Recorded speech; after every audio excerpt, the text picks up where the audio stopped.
Oke, balik lagi di BTS.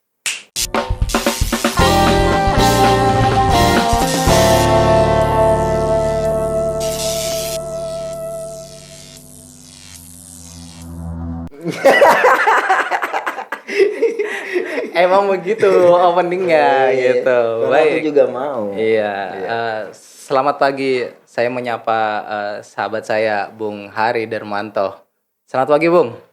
Pagi Pak Yoga. Oke. Pagi ini bangun jam berapa? Bangun lebih awal.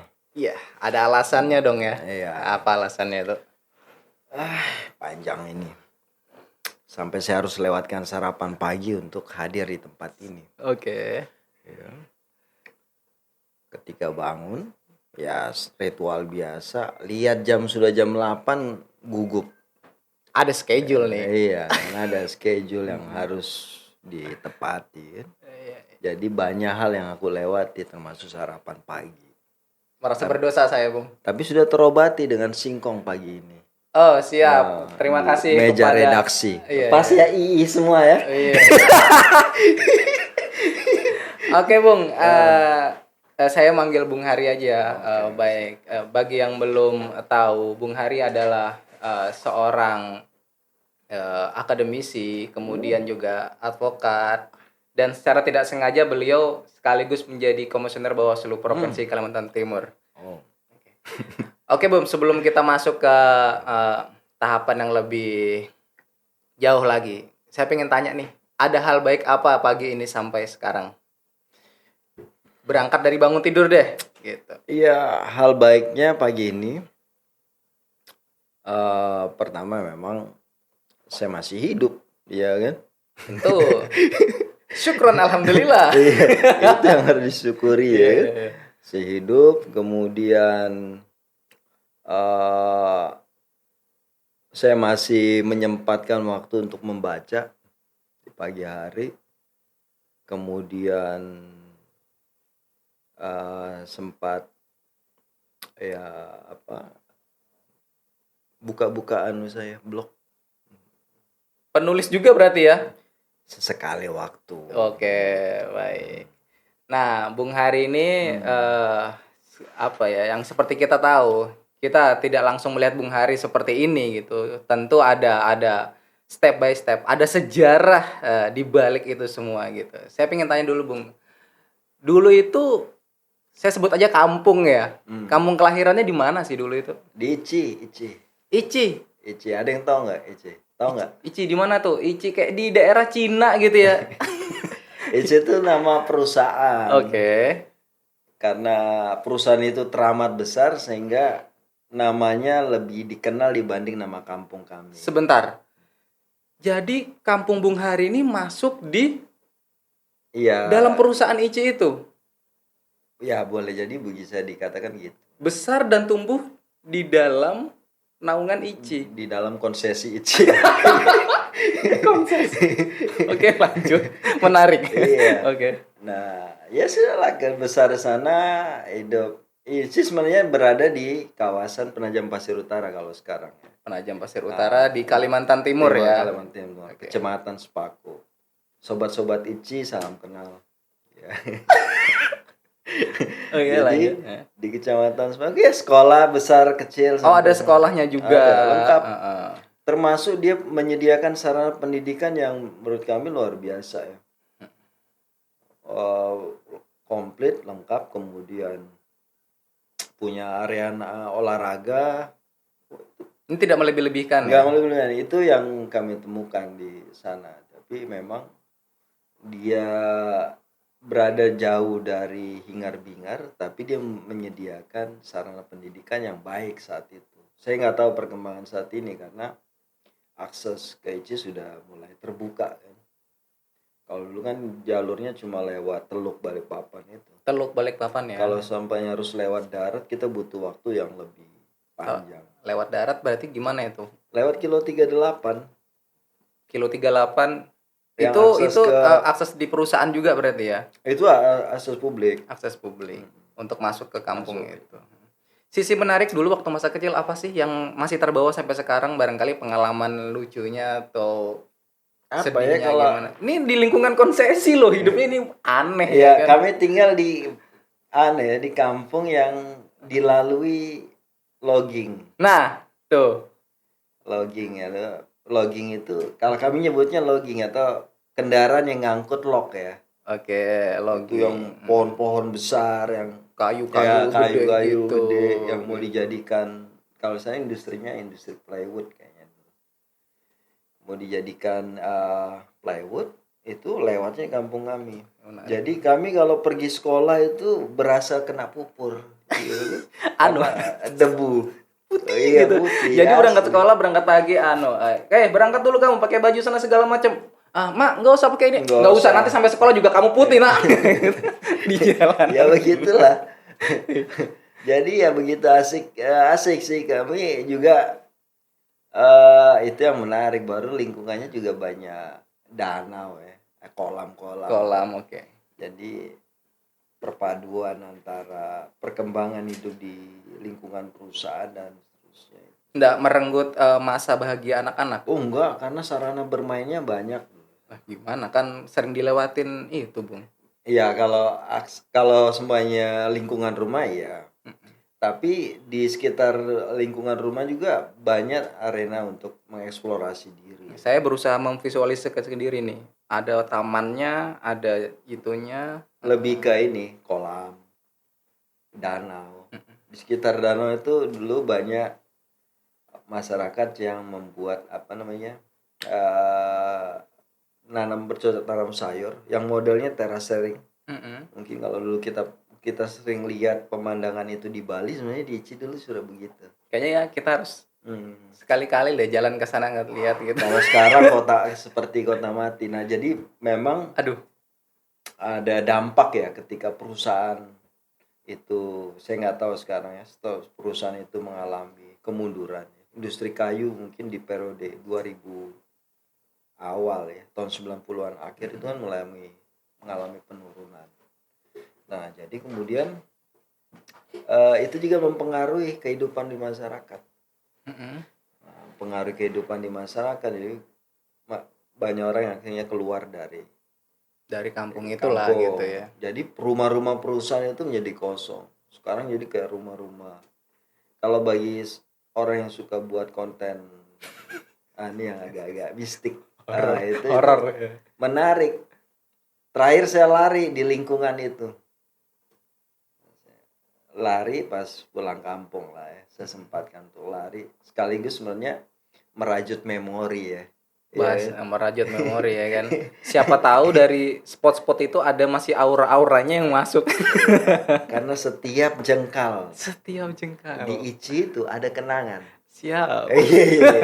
Jadi kita perlu kadang-kadang kan memantik kenangan kita selama di sana, mendatangi titik-titik tertentu. Bagi sebagian orang kenangan nggak bisa muncul gitu aja, harus dipantik memang. Gitu, baik, jadi selama ini kegiatannya apa nih? Selain sibuk di kantor barangkali ada kesibukan lain? Kegiatan lain ya. Ya sering masih mengajar untuk teman-teman bantuan hukum di LBH Samarinda sesekali. Ya. Kemudian apa lagi ya? Menulis. Menulis. Saya belakangan ini mulai aktif lagi menulis ya. Tapi sebenarnya lebih cerita-cerita ringan. Karena yang berat itu sudah ditanggung negara. Ya kan? Yang ringan kita yang ambil peran. Iya. Ngapain yang berat-berat? Yang ringan aja dulu ya kan. Itulah. Kalau yang berat ya urusannya itu negara. Kalau yang ringan rakyat. Jadi selain di Bawaslu konsennya lagi nulis juga. Menulis. Saya dengar saya lihat sering di story itu sering lari-lari enggak. Oh, lari ya. Itu. Iya. Itu nggak saya sebutkan Mayo karena bagian dari kehidupan. Jadi nggak perlu saya ya sama kayak bernafas gitu. Iya. Buat apa dijelaskan gitu. Ya, sesuatu yang terang jangan dijelaskan lagi, akan meredupkan keberadaannya, kira-kira begitu. Buat apa bernafas dijelaskan gitu kan bagian dari kehidupan. Oke, gini Bung. Ngomong-ngomong masalah background dari Bung Hari nih, yang seorang, saya nggak tahu nih apakah lawyer atau advokat. Saya nggak tahu nih cara bedainnya gimana tuh. Enggak. Bedanya apa? Kalau undang-undang yang mengatur profesi ini advokat. Advokat. Lawyer kan istilah Inggris ya. Lawyer apa pengacara nggak sih? Pengacara. Sama sebenarnya. Nah, kemudian setelah undang-undang advokat terbit ya semua seragam ya nyebut profesi ini di Indonesia, mereka yang memberikan bantuan hukum ya. Baik secara cuma-cuma ataupun berdasarkan bisnis ya. Itu yang disebutnya advokat. Kalau cuma-cuma bukannya malah rugi tuh ya, rugi waktu, rugi tenaga sebenarnya kan. Tapi memang di dalam dunia hukum pun ya, dunia advokat mereka ada kewajiban ya untuk memberikan bantuan hukum secara cuma-cuma. Itu semacam kalau di perusahaan ada CSR. Ya kan? Nah, itu juga sebagai tanggung jawab profesi. Oh, oke. Jadi pencari keadilan itu tidak selalu memandang hukum sebagai sesuatu yang mahal.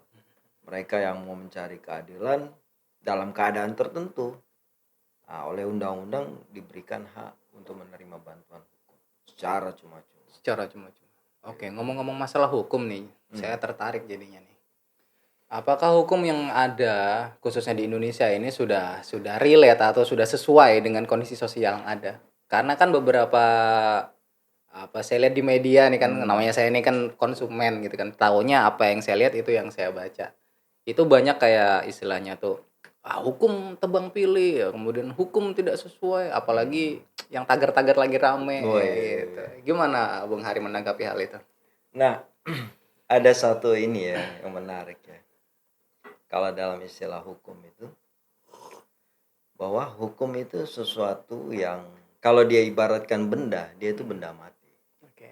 Dia menjadi punya nyawa ketika ada orang yang memberikan tafsir atas hukum itu.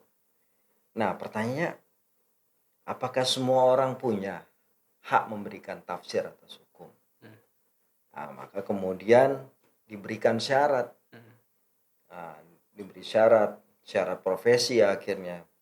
Hakim, jaksa, polisi, advokat. Nah, di luar itu bagaimana masyarakat? Bisa, tapi penilaian hukumnya akan masuk nanti di ruang-ruang yang formal ya. Nah, peran-peran kita misalkan orang-orang yang bergelut di dunia hukum atau menjadi intelektual hukum sebenarnya berperan untuk memberi nyawa pada hukum. Nah, karena dia punya peran memberi nyawa atau menghidupkan hukum sebagai bagian dari kehidupan di masyarakat, maka perlu penting adanya namanya kebijaksanaan hukum, integritas penegak hukum dan seterusnya. Nah, kalau kita lihat aturan misalnya adanya kode etik ya yang mengatur bagaimana perilaku aparat penegak hukum atau yang menjalankan profesi hukum, itu dimaksudkan agar mereka memberikan nyawa pada hukum. Nyawa pada hukum itu apa? Keadilan. Jadi kalau dilihat sebenarnya kata Raisa juga memberi nyawa pada harapan. Itu Raisa iya. Kita bahas lagi yang itu. Oh enggak, itu nanti kita balik lagi ya. Jadi kalau yang saya tangkap ini sebenarnya jangan salahkan hukumnya kalau begitu. Ketika ada sesuatu yang kurang pas dalam tatanan masyarakat, baik itu putusan atau segala macam, tapi salahkan siapa yang menggerakkan hukum itu sendiri. Ya ibarat tadi itu wadah. Kalau wadah itu ditaruh, dia bukan apa-apa. Tapi kalau dia digunakan dengan sesuai dengan tempatnya, dia lebih bernilai.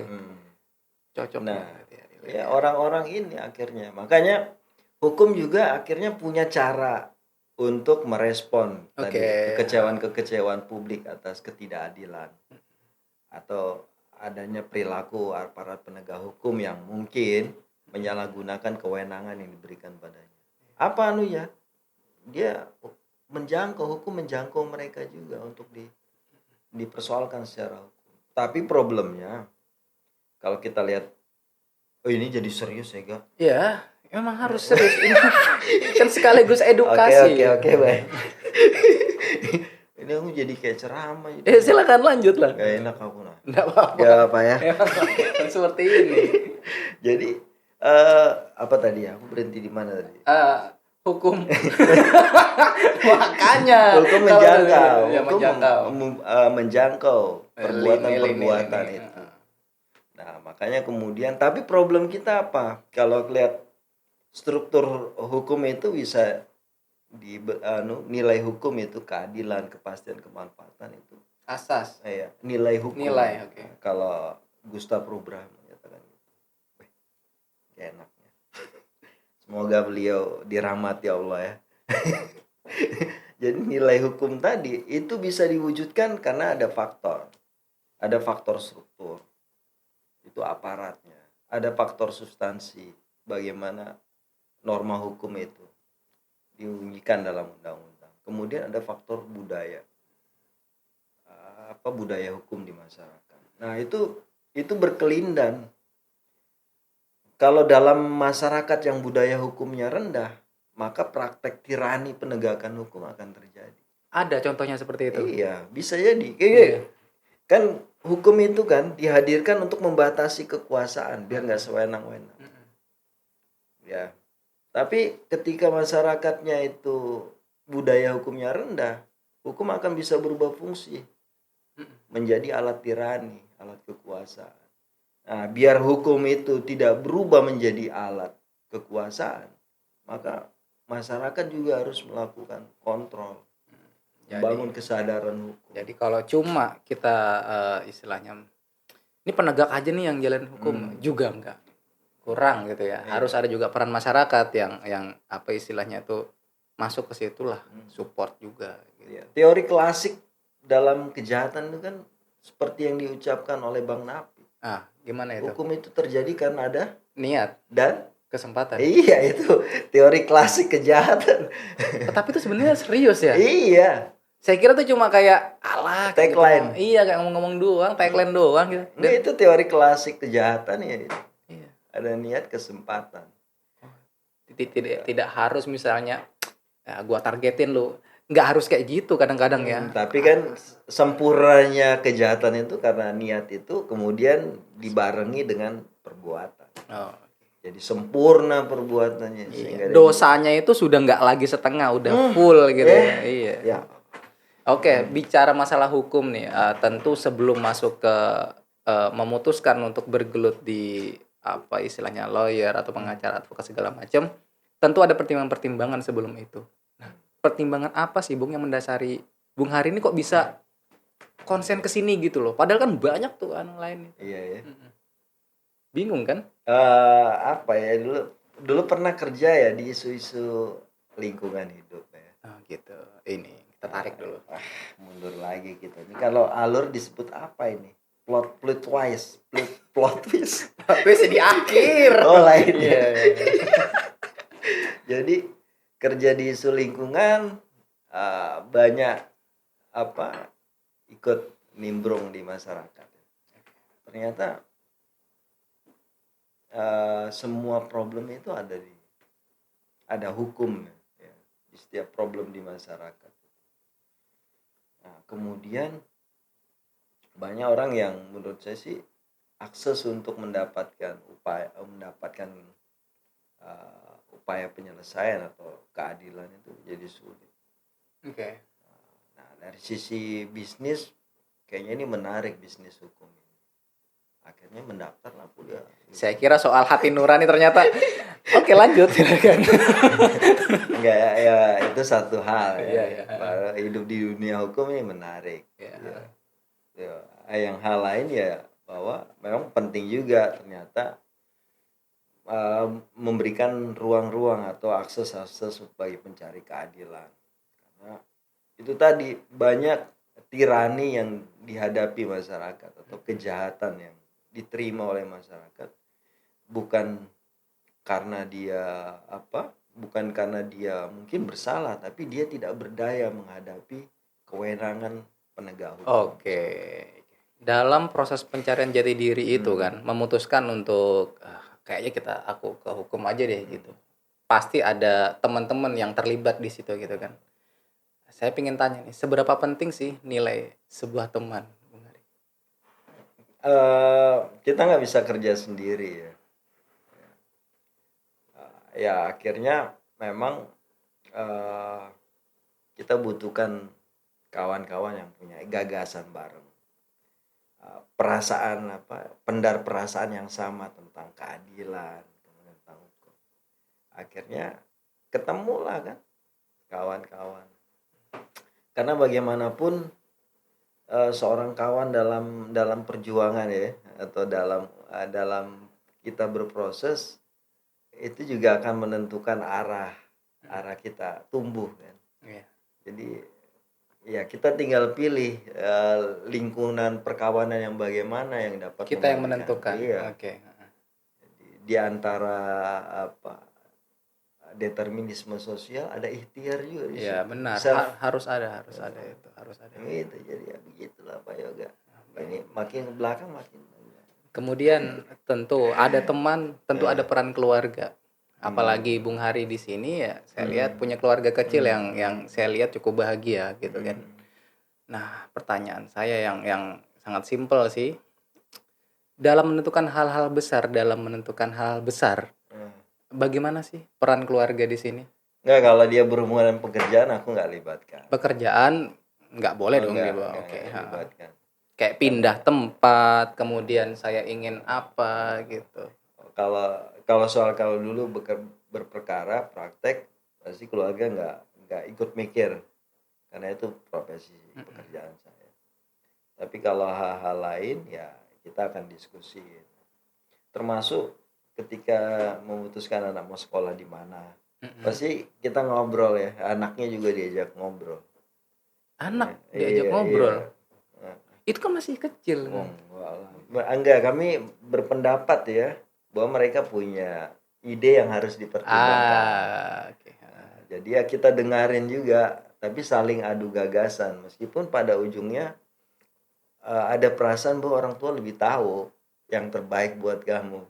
Tapi memang proses bagaimana dia akhirnya ke sana melalui proses diskusi. Waktu memutuskan untuk mengabdi di Bawaslu bagaimana? Apakah sharing dulu dengan keluarga atau cukup pada teman-teman aja? Itu pasti ngobrol. Cuma memang kemarin banyak itu tadi teman-teman juga yang ayo Bung daftar, gitu. Mempercayakan. Iya, ya mereka dorong daftar, ya sudah akhirnya mendaftar lah.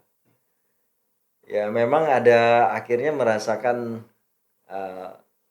dua dimensi mungkin ya. Kalau dulu misalnya di dunia advokat kan kita bertindak untuk kepentingan orang lain. Kalau di Bawaslu kan kita bertindak untuk bagaimana penegakan hukum dari sisi penegak hukumnya. Nah itu sudut pandang yang berbeda, meskipun dari sisi instrumen hukum cara berpikirnya sama. Di hukum kan kita mengenal ya bahwa dalam proses hukum pembuktian itu kita mengenal satu prinsip bahwa alat bukti itu dimaksudkan untuk menemukan fakta. Dari fakta itu kita bisa menemukan hukum apa yang bisa diterapkan pada satu peristiwa. Baik dia mungkin hakim, kemudian polisi, advokat juga punya pikiran itu. Tapi memang akhirnya cara menilai yang disebut alat buktinya, faktanya itu yang beda-beda.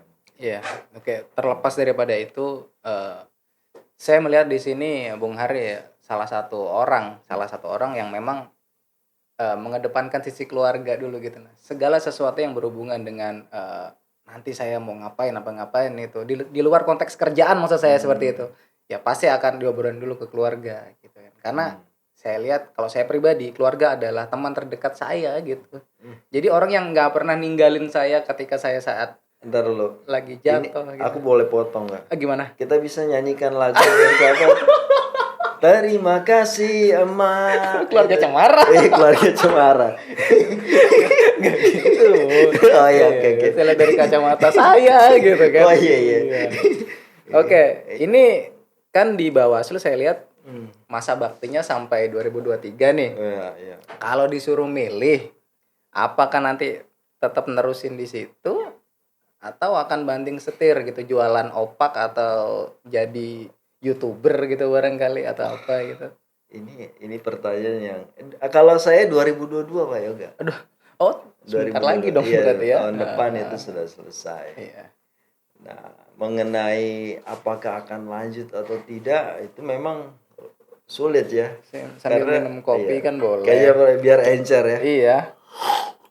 Ada suaranya. Gimana ya? Bawaslu kalau di mengajar kan kita menikmati proses bagaimana tumbuh bersama dengan orang-orang. Kalau di advokat ya, kita menghadapi banyak tantangan ya, kompetisi. Nah, kalau di Bawaslu kita juga menghadapi tekanan. Semuanya punya tantangannya masing-masing. Apakah akan lanjut atau enggak? Iya kan? Kita akan lihat pada saat akhir masa jabatan. Saya nanyanya personal. Itu saya belum nemu. Kita lihat. Berarti maju gitu ya? Nah, kalau maju enggak, susah sekali. Kalau mengenai hak bilang iya atau enggak. Maju Mas Yoga, maju. Nah, enggak. Kalau Mas Yoga menilainya gimana? Ya saya kan awam aja gitu. Insya Allah. Lex Niminem Coget and Impossible. Iya. Itu. Insya Allah. Oke, berarti ya mudah-mudahan memang segala sesuatu itu kan ada di tangan yang memberi hidup gitu kan. Tugas kita ya menghidupi kita sendiri, berusaha gitu. Kalau mengutip dari tulisannya Bung Hari yang kemarin di-share ke saya itu, hidup itu soal sejauh langkah aja. Iya. Makin jauh langkahmu ya makin banyak pengalaman. Tapi kalau kau stuck di situ aja, ya kamu adalah kamu yang sekarang ini gitu. Itu sebenarnya asal nulis atau ada anunya sih? Jadi kita datang inspirasi gitu. Iya. Di jeda percakapan ini kita ngobrolin soal inspirasi kan.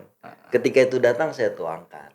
Begitu Pak Yoga. Beberapa penulis memang ada yang kayak gitu kan. Saya belum nemu nih apakah Bung Hari ini salah satu penulis yang seperti apa gitu. Tapi ya saya doakan ya mudah-mudahan memang menulis adalah bagian dari hidup karena bukti-bukti tulisan itu nggak akan mati gitu loh. Ini seperti ungkapannya Pram ya. Ya benar. Gitu. Jika kau menulis, kamu akan dikenang lah. Gitu.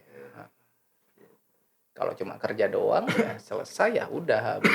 Nabung habis duit habis. Tapi kalau nulis, nah itu nanti sampai kakek nenek buyut dan bisa jadi kebanggaannya cucu-cucu kita gitu. Mulai masuk ke zona haru ini. Baik.